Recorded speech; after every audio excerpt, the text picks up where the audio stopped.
আসসালামু আলাইকুম এভরিওয়ান। আজকে আমি আপনাদেরকে তৈরি করে দেখাবো চট্টগ্রামের ট্রেডিশনাল বুটের ডাল দিয়ে মেজবানি গরুর মাংস। মেজবানি এই গরুর মাংসটার মধ্যে এই বুটের ডালটা দিয়ে রান্না করা হয়। ঘরের মধ্যে বসেই আপনারা এই মেজবানিটা রান্না করে ফেলতে পারবেন। রেসিপিটা খুব ভালোভাবে দেখবেন, তাহলে আপনারাও বানিয়ে ফেলতে পারবেন এই মেজবানি ডালটা। তো চলে যাই এখন মূল রেসিপিতে। চলুন দেখি কি লাগছে। এখন রান্না করার জন্য চুলার মধ্যে পাতিল বসিয়ে দিলাম। চুলার আঁচটাকে মিডিয়াম করে রেখেছি। পাতিলটা গরম হয়ে যাওয়ার পর আমি এখানে দিয়ে দিব 1 কাপের থেকে কিছুটা কম সরিষার তেল। এই মেজবানিটা রান্না করতে কিন্তু অবশ্যই সরিষার তেলটা ব্যবহার করতে হবে। তেলটা হালকা গরম হয়ে আসলে এখন এখানে দিয়ে দিব গোটা মশলা।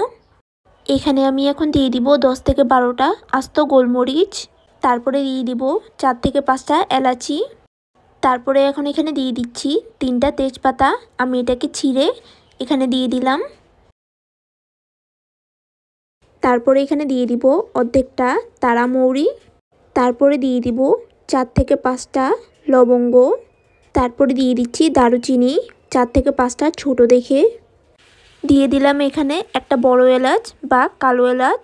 এখন এই মশলাগুলোকে কিছুক্ষণ ভেজে নিতে হবে। কয়েক মিনিট পর একটা সুন্দর একটা স্মেল আসার পর তারপরে দিয়ে দিব 1 কাপ পেঁয়াজ কুচি। এখন এই পেঁয়াজটাকে কিছুক্ষণ তেলের সাথে ভেজে নিতে হবে।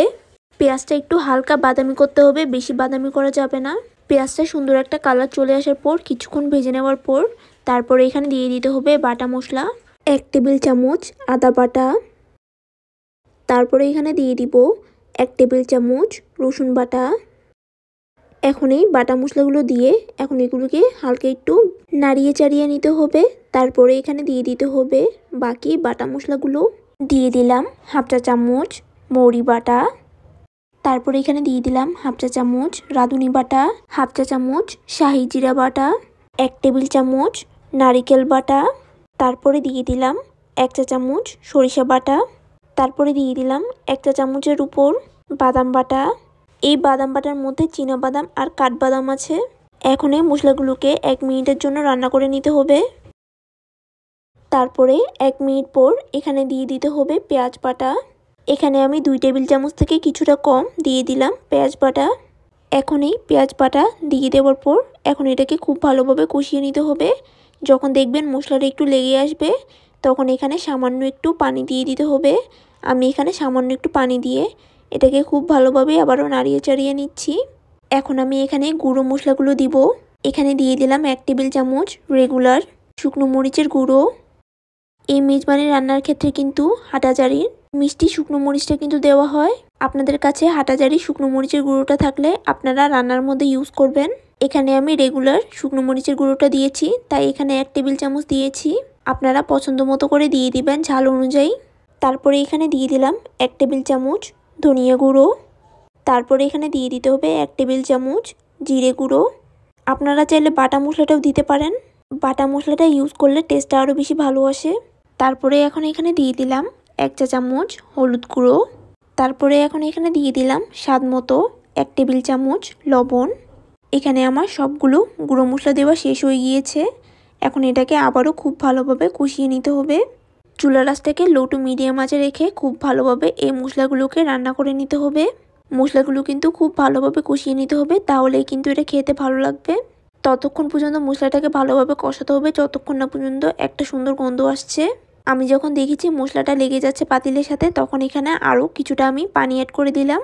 পানিটা অ্যাড করে দেওয়ার পর এটাকে আবারও কিছুক্ষণ খুব ভালোভাবে কষিয়ে নিতে হবে। আমি কিন্তু চুলার আঁচটাকে এখনও লো টু মিডিয়াম আঁচে রেখেছি। এখানে আমার মশলাটা প্রায় কষানো হয়ে গিয়েছে। আমি এখানে আরেকটু পানি অ্যাড করে দিলাম। এখানে কিন্তু আমি কিছুটা গরম পানি দিয়েছি। এখন আমি এর মধ্যে দিয়ে দিব হচ্ছে গিয়ে গরুর মাংস। মশলা আমার প্রায় কষানো হয়ে গিয়েছে, তাই আজকে এই মেজবানিটা রান্না করে নিব আমি 1 কেজি গরুর মাংস দিয়ে। এই গরুর মাংসের মধ্যে গোশত, চর্বি এবং হাড্ডি তিনটাই আছে। মাংসের হাড় চর্বি নিলে কিন্তু এই মেজবানির টেস্টটা কিন্তু খেতে ভালো হয়। আর আপনাদের কাছে কলিজা থাকলে অবশ্যই কলিজাটা দিবেন। কলিজাটাকে সিদ্ধ করে আপনারা এই মেজবানিটা তৈরি করবেন। ট্রেডিশনাল মেজবানি রান্না করার ক্ষেত্রে কিন্তু হাড়, চর্বি আর এই কলিজাও ব্যবহার করা হয়। তো মাংসটাকে কিছুক্ষণ আমি ভালোভাবে কষিয়ে নিয়েছি। এই মাংসটা কষানোর ক্ষেত্রে কিন্তু আমি একটু পানি ব্যবহার করিনি। তো এটাকে এখন লো টু মিডিয়াম আঁচে আমি ঢাকনা দিয়ে ঢেকে রেখে দিলাম। এখন 30 মিনিট ধরে আমি এই মাংসটাকে খুব ভালোভাবে রান্না করে নিব। এই 30 মিনিটের মধ্যে কিন্তু আমি প্রায় অনেকবার এই ঢাকনাটা খুলে এটাকে ভালোভাবে নাড়িয়ে চাড়িয়ে দিয়েছি। আর দেখতেই পাচ্ছেন এখানে গুস্তর থেকে পানি ছাড়া শুরু হয়ে গিয়েছে। এই মাংসর থেকে যে পানিটা উঠেছে এই পানিটা দিয়ে আমি 30 মিনিট ধরে এই মাংসটাকে কষিয়ে নিয়েছি খুব ভালোভাবে। মাংসটা কষানো হয়ে যাওয়ার পর আমি এখন এখানে দিয়ে দিব বুটের ডাল প্রায় 300 গ্রামের মতো।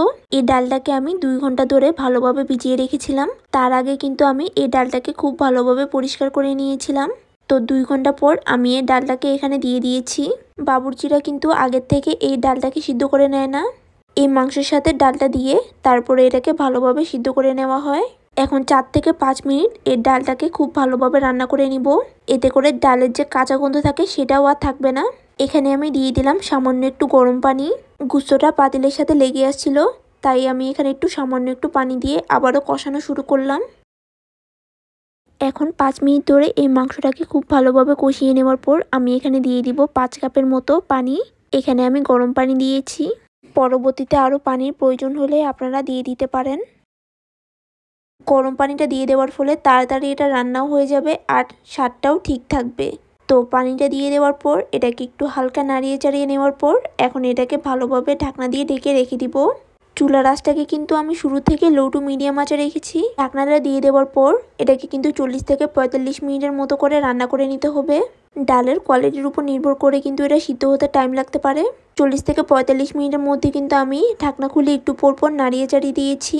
তো 40 থেকে 45 মিনিট পর ঢাকনাটা খুলে আমি এখানে দিয়ে দিচ্ছি 3টা কাঁচামরিচ। তারপরে দিয়ে দিব 1 চা চামচ গরম মশলার গুঁড়ো। রান্না শেষ হওয়ার আগে কিন্তু এই গরম মশলাটা দিলে কিন্তু অনেক সুন্দর একটা স্মেল আসে। তো মশলাটা দিয়ে দেওয়ার পর আমি আরও কিছুক্ষণ এটাকে ভালোভাবে নাড়িয়ে চাড়িয়ে নিলাম। এখন এটাকে আরও কিছুক্ষণের জন্য আমি ঢাকনা দিয়ে ঢেকে রেখে দিব।